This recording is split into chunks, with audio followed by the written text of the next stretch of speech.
Nearly went.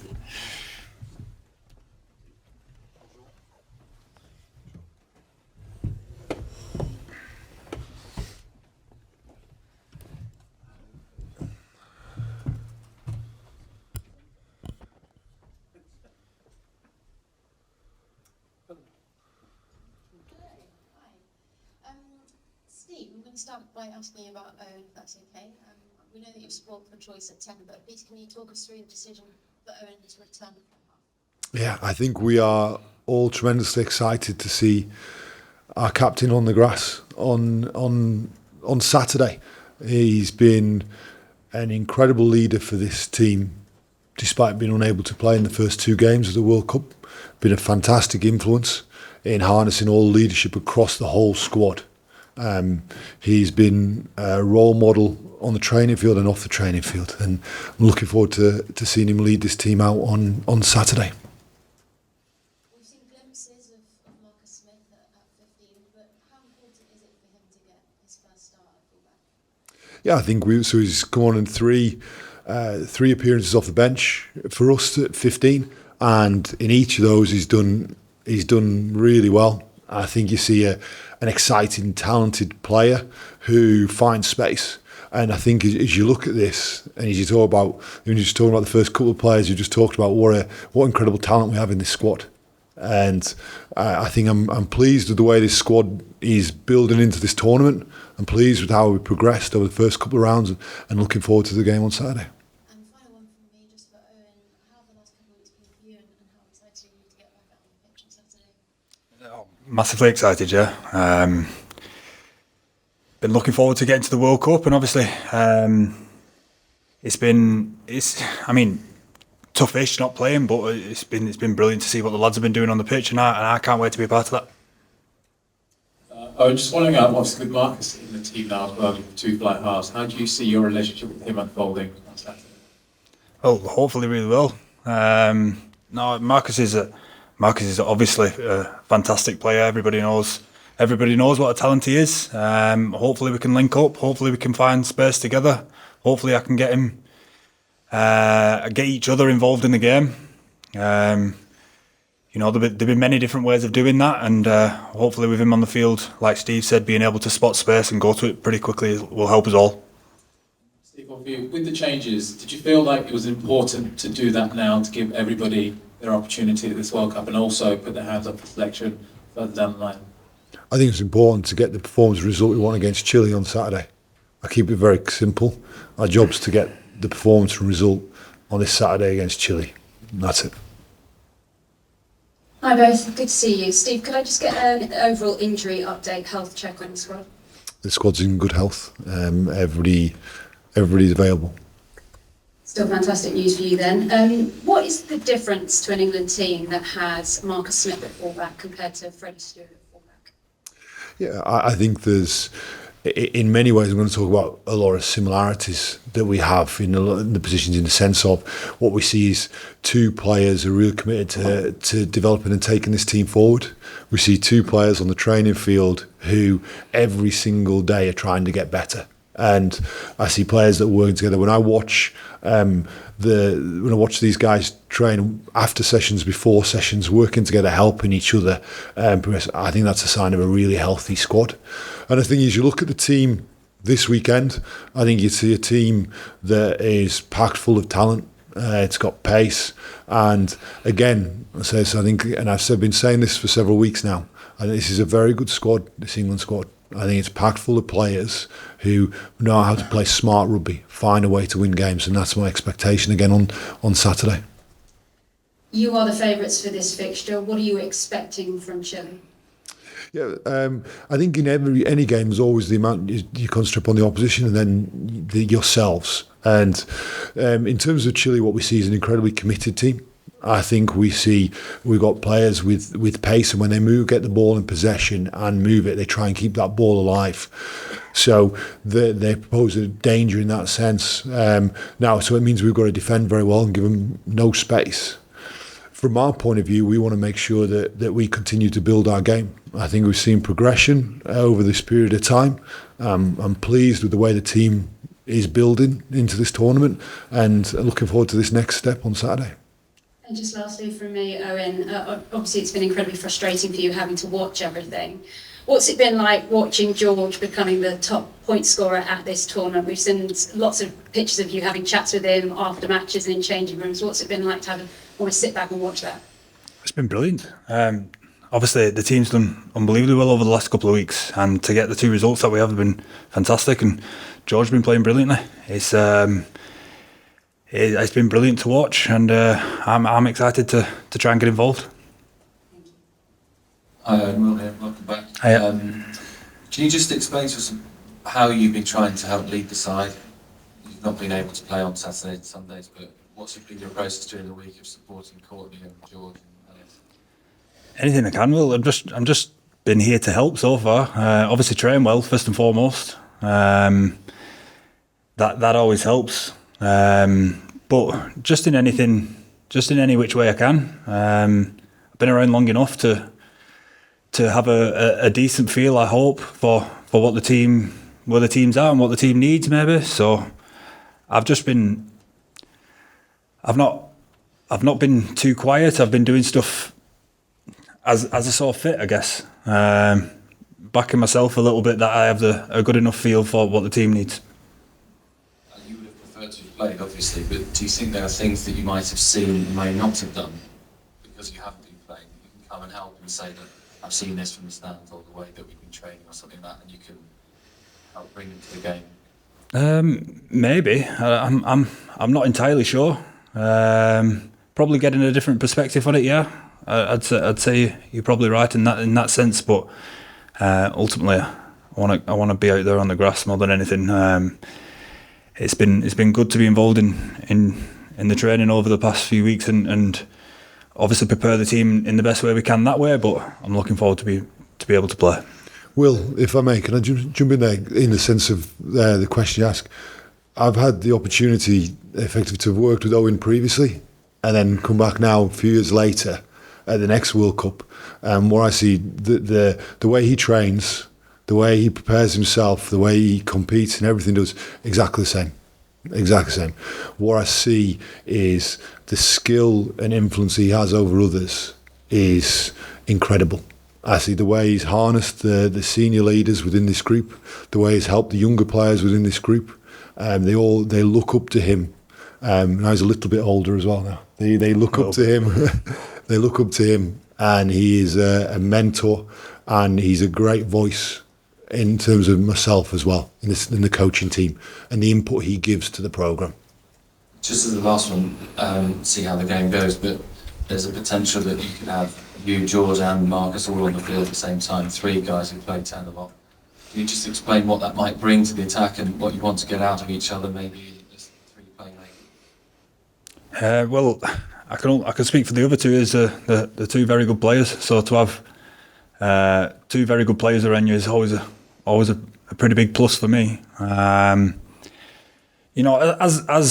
As fly ass and the way that we go about working together, we're pretty open. We're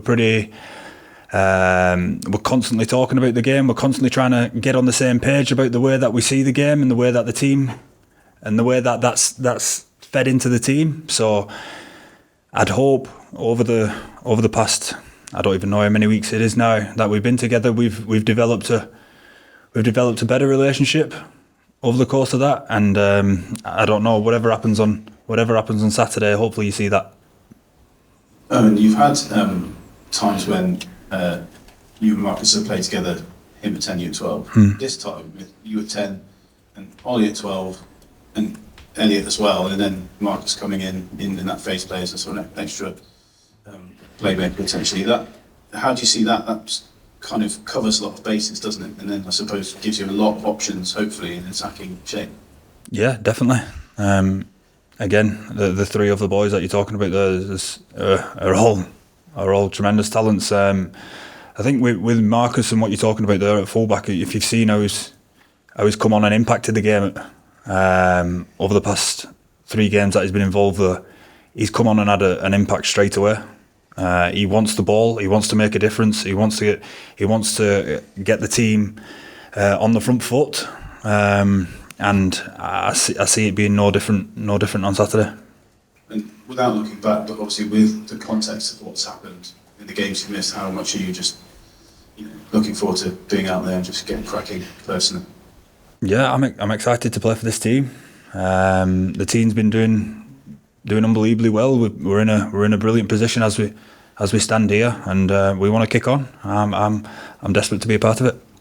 And Steve, I know you're saying it's important, obviously, that the only focus is on Chile. Potentially by the end of the weekend, everybody would have had minutes in the squad. I mean, just in terms of the collective and the mood, which has obviously been very high, that has to be a potential benefit. I think the spirit within this squad has been excellent throughout. I see a group of players determined to keep building and keep moving forward, and I think they're looking forward. I see a sense that the players just can't wait to get onto the pitch on Saturday.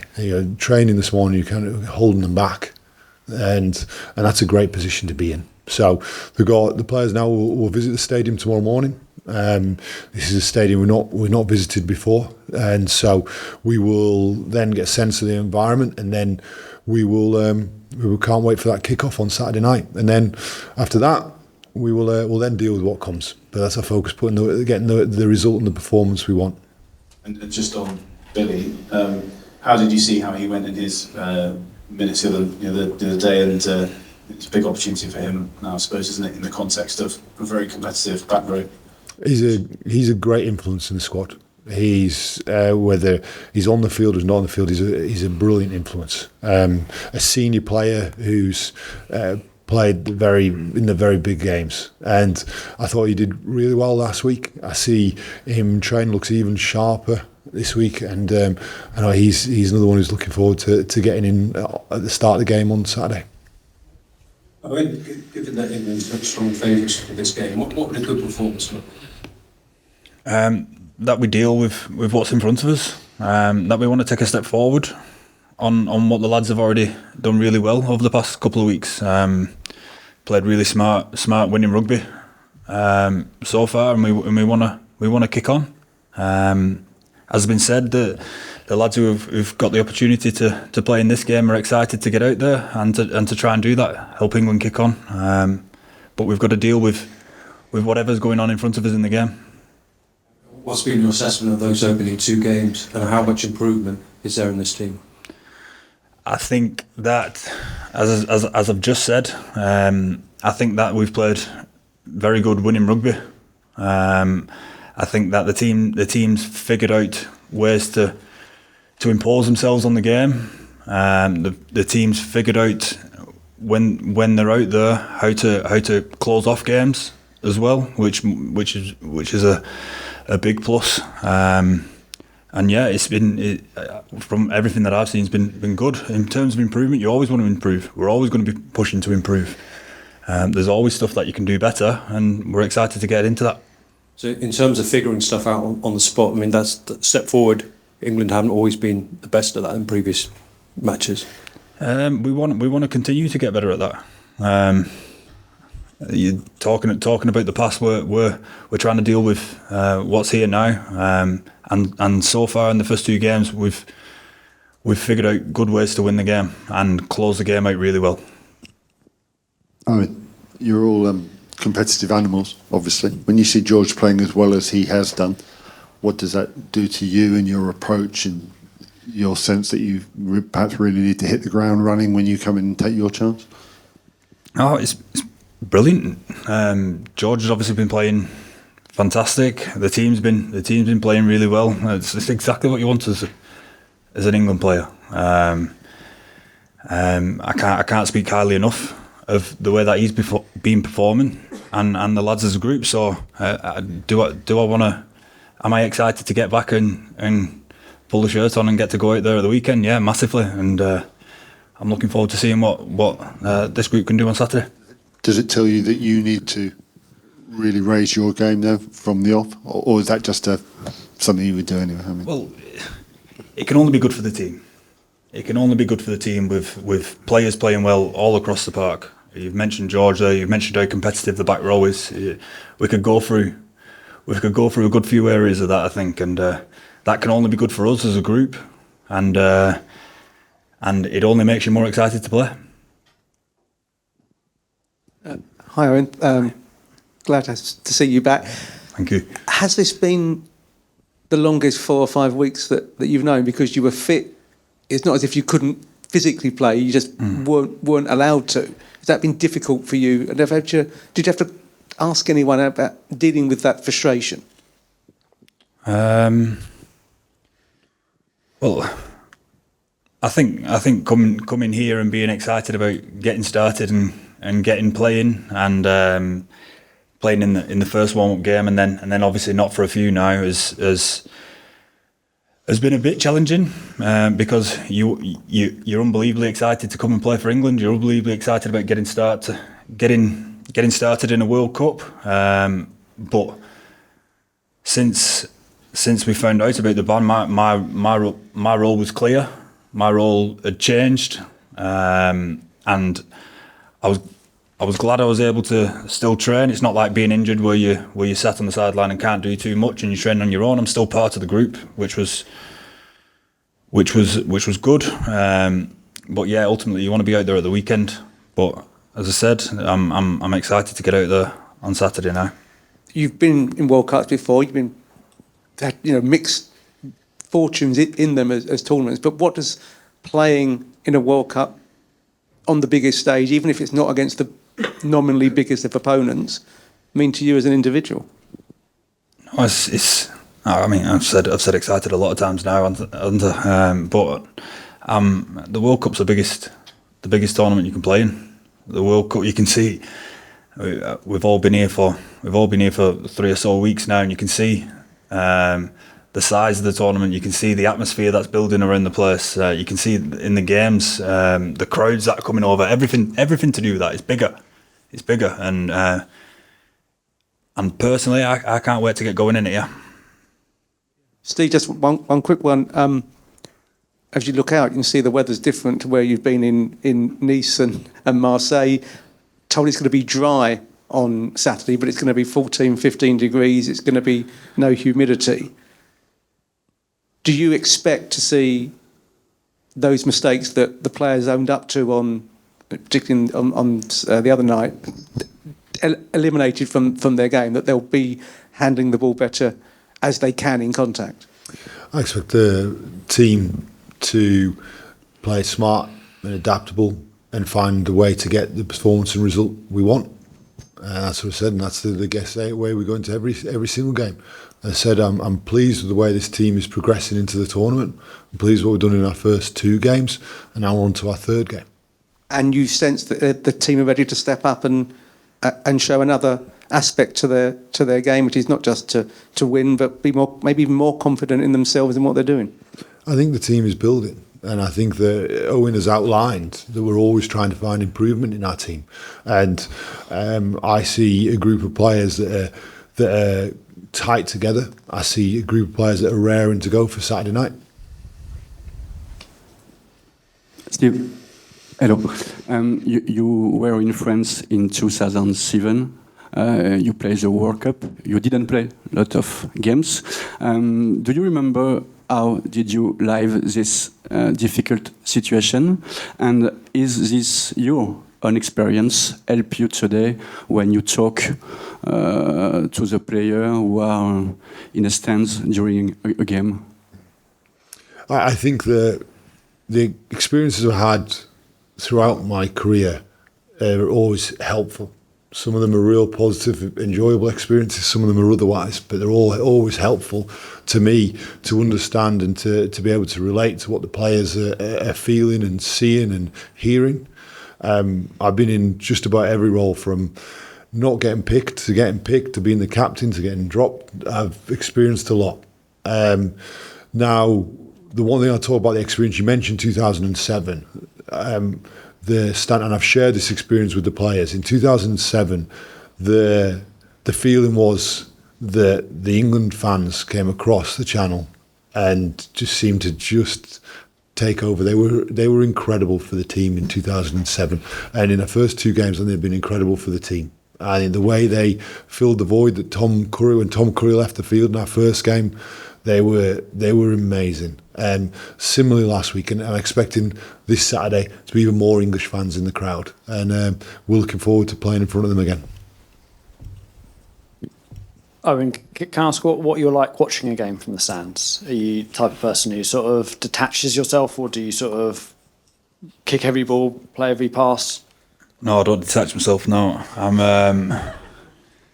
knackered by the end. To be honest, it's especially that first one.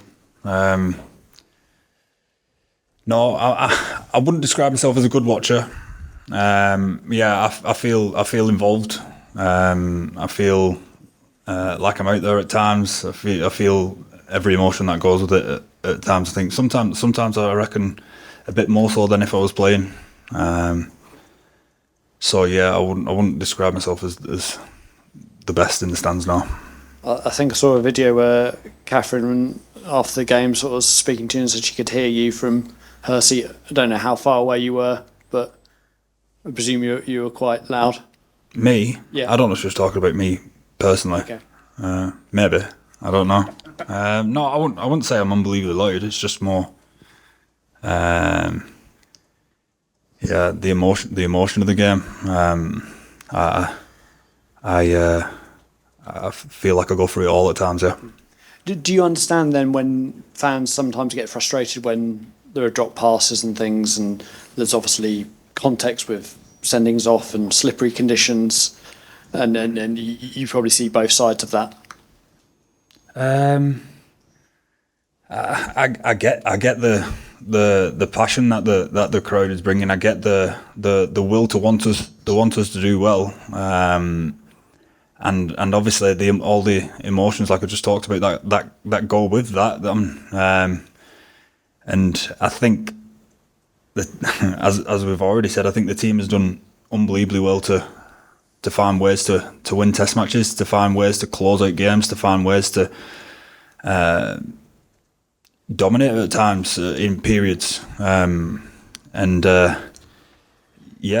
understand what you're talking about in terms of the emotion that goes with sat there watching. I also see what the team's doing on the field. And just one more, can you sum up how Marcus has developed as an international fly half? You've sort of seen the sort of full journey, and just how much of a better player he is now from having that experience and played in so many big games to when he first came on the scene. Yeah, no, I mean, he impresses everybody every day at training. He impresses everybody with every aspect of his game. He's obviously someone who's controlled the game for Harlequins between him and Danny for years now at such a young age. He's got the ability to break games open, which he always had. He's got the ability to control games, to do the right thing at the right time, but to also unlock a game by creating something out of nothing. And not many people can go from club rugby, doing that at club rugby or even at European rugby, to being able to do it on an international stage, and he's showing that with the impact he's had over the last 3 weeks and obviously in the past as well. And I'm sure he'll just keep getting better and better at being himself. And just what does it say about his skill set that he can go from fly half to fullback? I guess you've seen a few people like Alex Good and Braden Barrett do it, but not everyone can make that shift. No, definitely not. As I said, him being able to break games open and him be able to, the athleticism that he has, and to be able to beat people, go around people, use his feet like he does really well, probably lends itself to doing that as well. So as I said, I can't speak highly enough of Marcus. Steve, exciting day ahead for Theo Dan. How are you seeing him develop in this World Cup environment over the last couple of months? Yeah, I think what you see with Theo is that any challenge you put in front of him, he just embraces it and goes straight at it. I think he's a really talented rugby player who I think has a fantastic feel. The rest of say is his hunger to learn. And I know I talked about the senior players earlier, but I talked about the influence Jamie George has, who's always helping us front row forwards, the hookers in particular, but all the front row forwards. And I think for Theo, I think he's one of these young players who just can't wait to jump out there on Saturday night. Is a young Theo the same as a young Jamie George, or is the role of the hooker continuing to develop generation on generation, do you think? Well, I think that different players have different strengths. And that's great, because then you get a different blend, and it gives you the ability to do different things within the game, from the start of the game to the latter part of the game, or between games. And I think you see that in a number of our positions in this squad. You see the ability everybody's got different strengths. Now, what I'm asking the players to do is ensure they bring their points of difference onto the pitch. And I was going to ask you about Jack Willis finally. What point of difference are you looking for from him this weekend? What does he bring to this team against Chile? Well, I think everybody understands, rugby will understand that point of difference that he has, in particular around his work on the floor in terms of pinching opposition ball. And he does it in big games. You've seen it do it for England. You've seen it do it for Wasps previously. You've seen it doing it in the top 14 this last year. But that would be to not consider the full round, all of his game. I think he is a big, powerful ball carrier. He's a very, very good tackler, and he runs exceptionally hard. So, again, it's another one of the strengths that we have, and Owen alluded to this in the strength we have in multiple positions in this squad. Thank you. Owen, have you been working on your drop goals in training as well? And have you knocked any over from halfway? I have. No, we practice them all the time. I think George has already spoken about me, him, and Marcus usually after every session trying a few. Everyone was practicing them from halfway after that first game, so yeah, we've always been at it ever since we've met up in the summer. So yeah. Thanks, guys. Thank you. Thank you.